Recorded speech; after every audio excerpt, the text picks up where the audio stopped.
What's up, everybody? Back at you again. Hoping everybody's enjoying their morning. I made a few fun videos yesterday, but along with those videos, you know what I'm saying, I like to get people's attention, but I also like to put the real in there because I realize that a lot of times people don't listen to you unless it's a funny video. So I hope the same way you paid attention to those videos, you take the time to pay attention to this one. Now, what I'm gonna be talking about today is Larry Bernard Hoover. You know what I'm saying? Some people call him King Larry. You know what I'm saying? He's now I'm gonna say he's a former member of the Gangster Disciples. You know what I'm saying? Because last year in 2022, he decided to denounce the Gangster Disciples, and there's a lot into that. A lot of people are saying, he's saying that because he's trying to get out of prison, and understandably so. You know, the man's been gone. Larry Hoover's been locked up since 1973. I want y'all to listen to what I just said. I was born in 1973. That's the year I was born. I'm 49 years old. Larry Hoover was locked up in 1973. Man, that's a lot of time.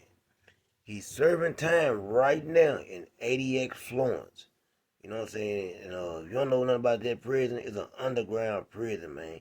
It's where they say they send the worst of the worst. You know what I'm saying? People they don't want to get visits. Just think about this.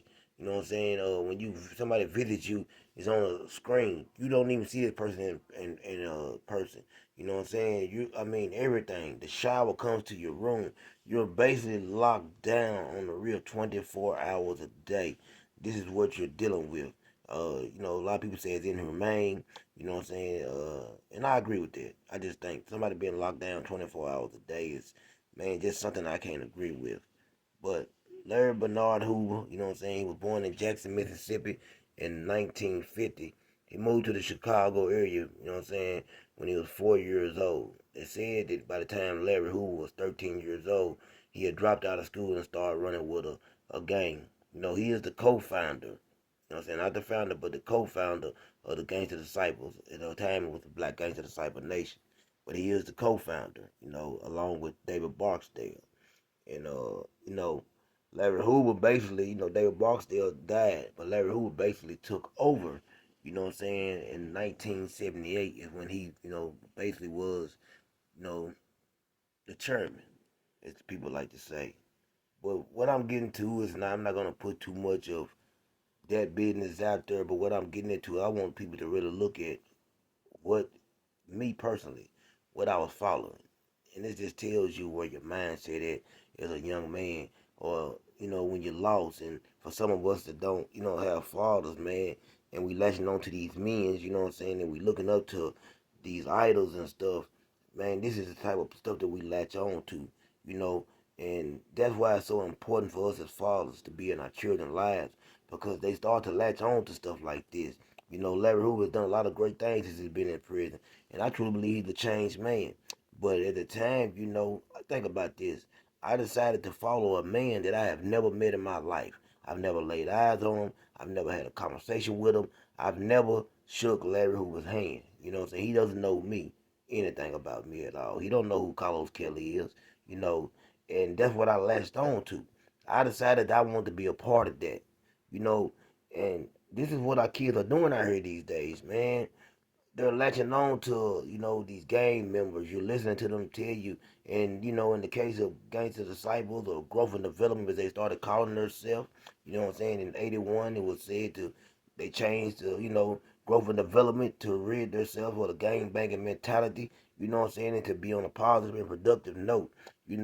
That's what I latched on to. It sounded good to me, and being able to learn stuff and, take these pledges. And I knew guys that couldn't read or write. And I said to myself, why, how come this guy can't read or write? But I would see them take a tape, put it in a cassette player, and listen to this stuff and memorize it. And I would say to myself, even back then, if a man can take a tape, listen to it, memorize these words, how he can't learn how to read and write? But this is how confused and lost we are, you know what I'm saying, as young men. And that's why I say every day, man. I just thank God that he blessed me with a sound, a sound mind. and to be able to be a thinker, because you got to be a thinker, man.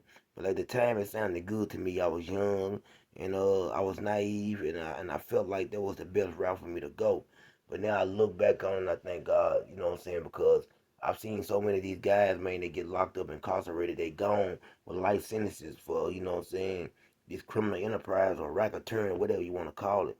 And a lot of times I was going to prison, you know what I'm saying. I really thank God these days, because I could have been caught up in it, but a lot of times I was locked up, so you know what I'm saying.